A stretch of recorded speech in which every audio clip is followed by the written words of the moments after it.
NPR होगा, नहीं घुसपैठी नहीं, घुसपैठियों का बाप हूं। सर सुनिए, जी यस सर, मैं थम्स अप हूं, आप शेक्सपियर पढ़े हैं मुझे मालूम, और मैं आपको कह रहा हूं कि अभी सर मैं अभी हलवा और पूहा खा के आऊं, इसलिए अच्छा बोल रहा हूं। हाँ, मेरा भी एक सपना था कि हमारा देश कैसा हो। जब भी मैं विदेश जाती थी तो मुझे लगता था कि यहाँ कितना अच्छा है, सब कुछ साफ सुथरा, neat and clean, very well discipline. हमारा देश में ऐसा क्यों नहीं है? जब भी मैं वापस आती थी हमारे देश में तो मुझे बहुत दुख होता था।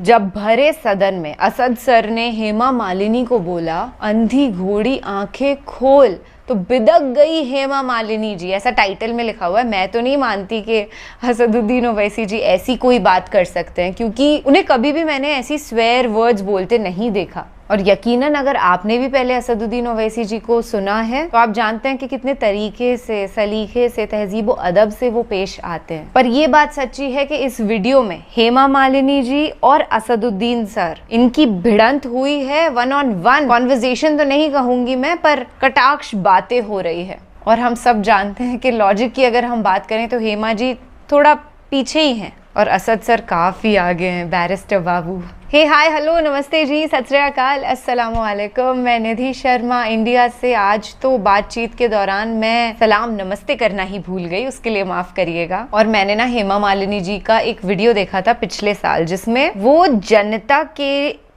कार्य के लिए बाहर निकली थी, पर उनके नखरे इतने ज्यादा थे कि मेरे को छोटी गाड़ी में कैसे बिठाया, अरे बड़ी गाड़ी लेकर के आओ। बहुत ही बच्चों जैसी फीलिंग आ रही थी मेरे को। आप बुद्धू हो क्या यार, ऐसे बिहेव कर रहे हो as if you're a kid, और तुम नाराज हो गए हो कि पापा मुझे छोटी गाड़ी में लेके जा रहे हैं, मुझे बड़ी में ही जाना है। खैर धीरे धीरे सीखेंगी, संभलेंगी, समझेंगी हेमा जी भी कि राजनेताओं को तो एक्टिंग करनी पड़ती है ना, और भाजपाई तो होशियार होते हैं एक्टिंग में, और ये तो एक्ट्रेस ही हैं। इनको ना मोदी जी से अच्छी खासी वाली ट्रेनिंग लेनी पड़ेगी, क्योंकि दुनिया के बेस्ट एक्टर मैं तो मोदी जी को ही मानती हूँ भाई। फिलहाल हेमा जी की एक्टिंग और असद सर का लॉजिक देख लेते हैं, उसके बाद ये आपसी वार्तालाप को जारी रखेंगे कि ऐसा क्यों नहीं है, हमारा देश भी ऐसा होना चाहिए।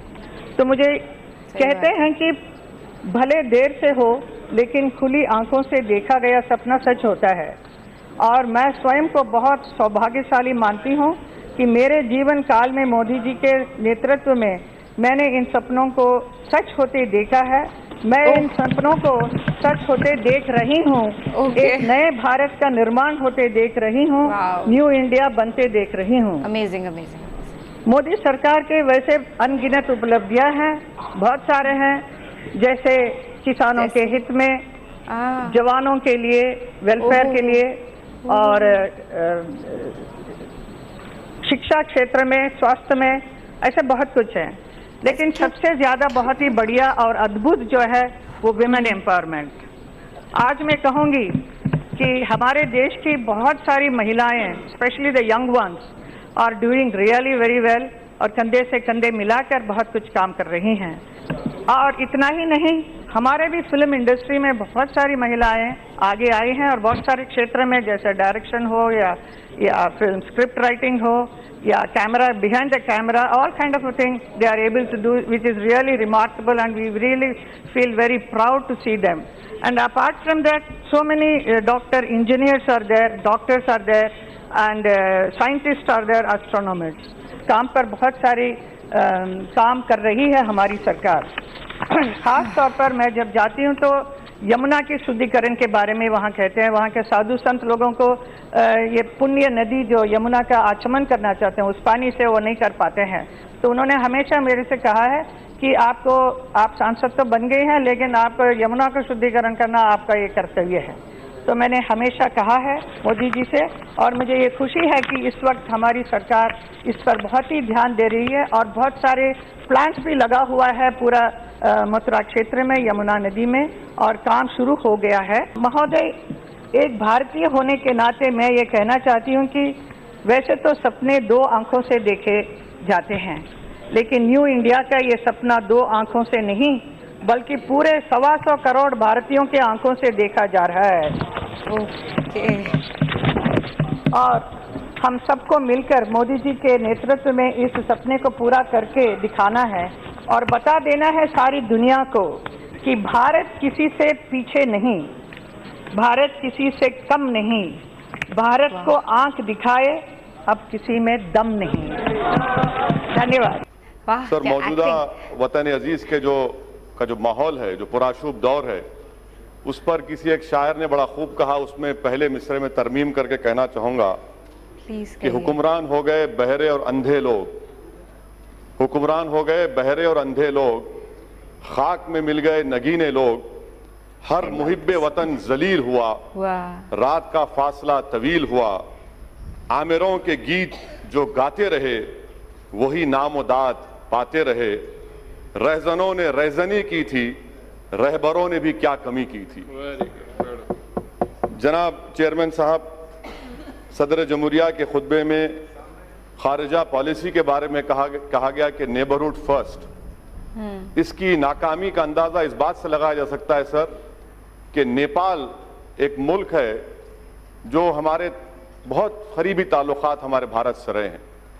आज नेपाल नरेंद्र मोदी की सरकार को कह रहा है कि मिस्टर मोदी, अगर आप चाहें तो हम आपको और पाकिस्तान को बिठाकर बात करा देते हैं इंटरलॉक्यूटर बनकर। अब आप बताइए सर, कितनी कामयाबी है इन लोगों की। दूसरी इनकी कामयाबी देख लीजिए सर, या इनकी नाकामी, और भारत की नहीं बल्कि इनकी सरकार की नाकामी, कि अमेरिका के कांग्रेस में और सेनेटर्स ने हमारे मुल्क के ऊपर कई हियरिंग्स किए, कई रिमार्क्स किए, कई मोशंस पास किए। इतना वजीर आजम ट्रंप से बगलगीर हुए, ऐसा लग रहा था पिछले बार के शायद बकरीद और रमजान के ईद के गले मिल रहे हैं। उसके बावजूद भी अमेरिका के कांग्रेस और सेनेटर्स भारत की पॉलिसी के ऊपर तनकीद पे तनकीद कर रहे हैं। इससे आपकी कामयाबी अंदाजा होता है। तीसरी बात सर, यूरोपियन पार्लियामेंट में भारत के खिलाफ रेजोल्यूशन मूव हो गया। ये आपकी कामयाबी या नाकामी आप खुद अंदाजा लगा लीजिए।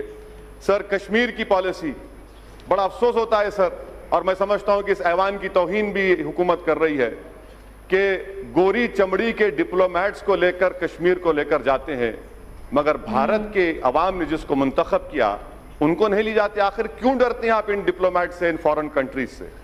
क्यों उनकी खुशामद कर रहे हैं? क्यों उनके पैरों पर गिरकर आप बता रहे हैं चलिए कश्मीर, और हम जाना चाहते तो नहीं जा सकते? ये आपकी और एक खारिजा पॉलिसी की नाकामी।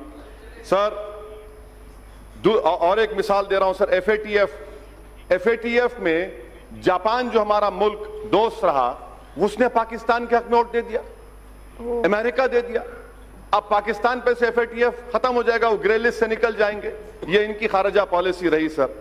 अफगानिस्तान में तालिबान आ रहा है, अमेरिका कह रहा है कि छाबार पोर्ट में भारत नहीं बना सकता पोर्ट। कल तालिबान वहां पर आएगा तो हम क्या करेंगे फिर?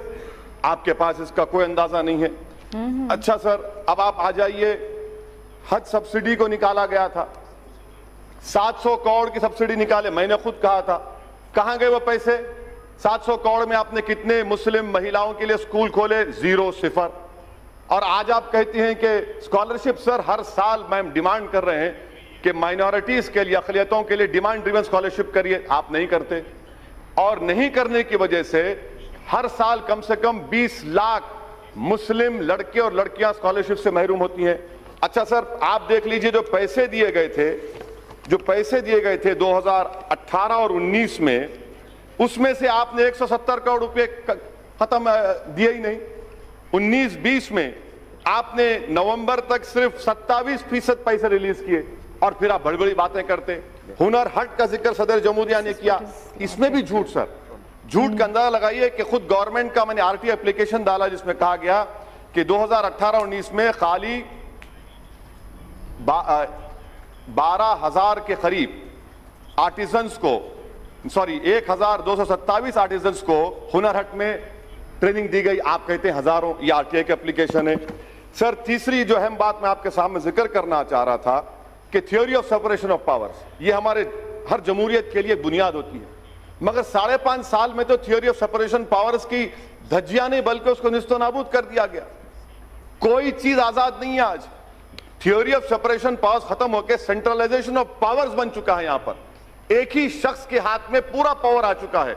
जो सेपरेशन ऑफ पावर्स में अदलिया थी, लेजिस्लेचर, एग्जीक्यूटिव, अब लगता है कि एक ही फर्द में ये तमाम चीजें समाज आ चुकी हैं जो हमारी जमहूरियत के लिए बहुत बड़ा खतरा साबित हो रहा है सर।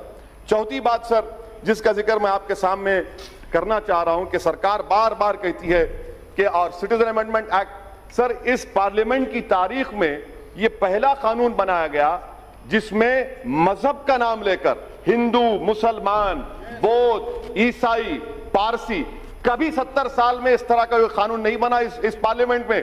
वो भी बदनुमा दाग का एजाज आपको हासिल है कि आपने मजहब के नाम पर कानून बनाया। सर एनपीआर एनआरसी के बारे में आज एक सवाल के जवाब में हुकूमत ने कहा कि till now there is no decision NRC has been taken. Sir ये टिल नाउ का मतलब क्या है सर? ये टिल नाउ का मतलब क्या है? आज और कल होगा ना, कल होगा, परसों होगा नहीं, उसमें लिखा है अभी तक। अभी तक, कभी तक कभी नहीं लिखा हुआ है ना सर, अभी तक, टिल नाउ। सर अब आप देखिए सर, मैं आपके जरिए से गवर्नमेंट को कह रहा हूं, जी हाँ, यस सर, मैं थम्स अप हूं, आप शेक्सपियर पढ़े हैं मुझे मालूम, और मैं आपको कह रहा हूं कि अभी सर मैं अभी हलवा और पूहा खा के आऊं इसलिए अच्छा बोल रहा हूं। हाँ तो सर ये एनपीआर और एनआरसी का मैं जिम्मेदारी के साथ अर्ज कर रहा हूं। प्रधानमंत्री जब जवाब देंगे, बल्कि मैं प्रधानमंत्री को जरा हिम्मत करके कह रहा हूं, आपको चैलेंज कर रहा हूं प्रधानमंत्री को, आप ये बता दीजिए कि एनपीआर एनआरसी क्या एक सिक्के के दो रुख नहीं है? क्या एनपीआर और एनआरसी सिटीजनशिप अमेंडमेंट एक्ट के रूल्स में नहीं है 14A के तहत?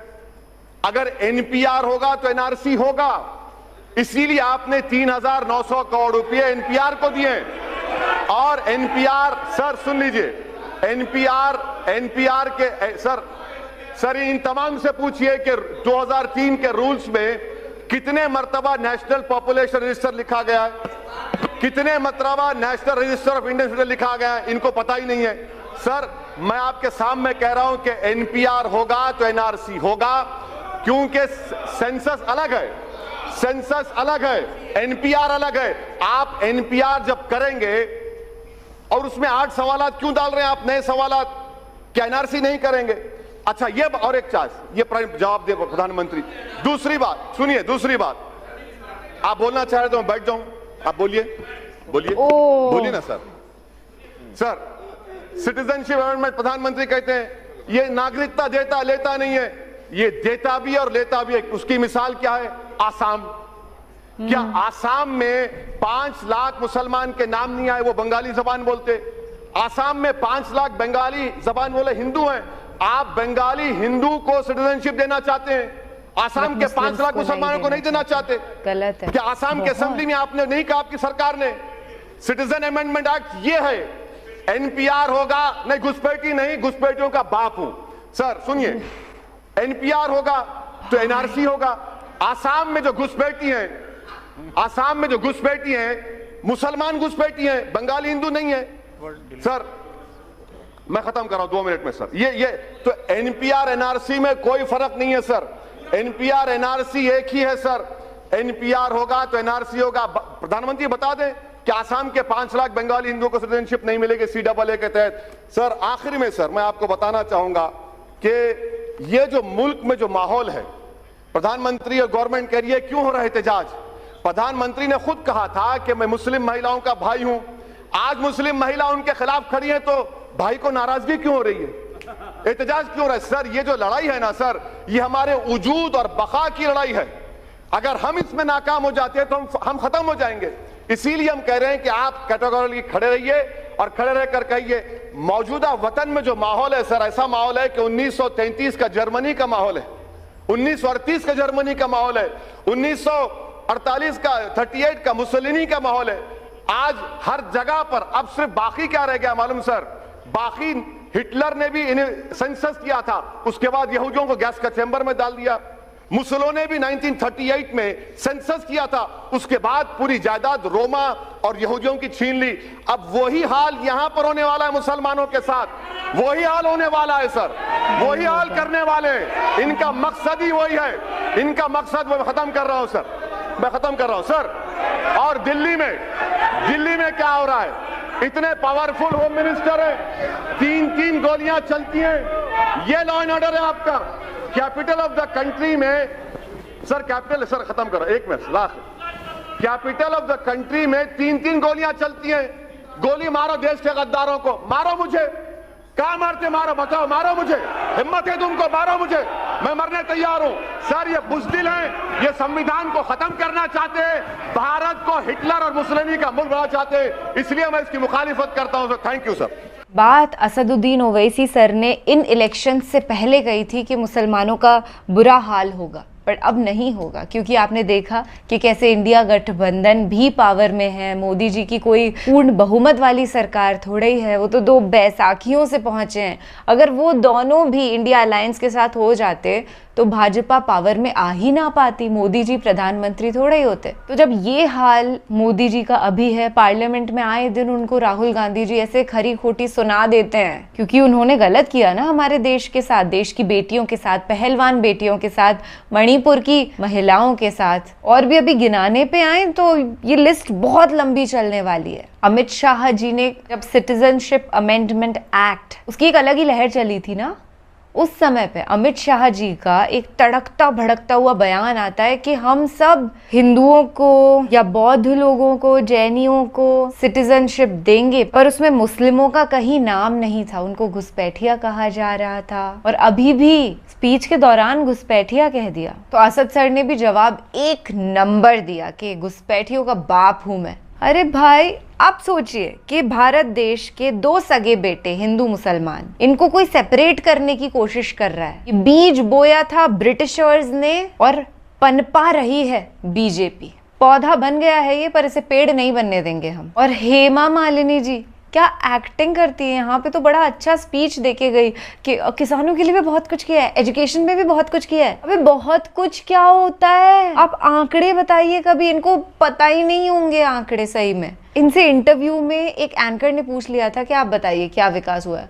अरे बहुत हुआ है, बहुत विकास हुआ है, बहुत विकास हुआ है। तो एंकर साहब बोलते हैं अरे बहुत मतलब क्या विकास हुआ है, एजुकेशन में एग्जैक्टली क्या बढ़ोतरी आई है, डेवलपमेंट हुआ है, कुछ बताएंगी आप? इनके पास कोई जवाब नहीं था, लाजवाब हो गई थी मैडम। तो ऐसी मोहतरमा जो है टीवी पे, फिल्म्स में देखना बहुत अच्छा लगता है। मैं ये नहीं कह रही कि एक्टर्स जो हैं पॉलिटिशियन नहीं बन सकते, पर एक्टर्स को पॉलिटिशियन बनने के बाद एक्टिंग नहीं करनी चाहिए पार्लियामेंट में। That makes a lot of sense. मैंने अपना ओपिनियन बता दिया, आप भी प्लीज बताइए कि क्या महसूस कर रहे हैं अंदर से इस वीडियो को देखने के बाद। ख्याल रखिएगा अपना और अपने सभी घर वालों का, खुश रहिएगा, ऐसे ही सच का साथ देते रहना दोस्त। सत्यमेव जयते। जय हिंद।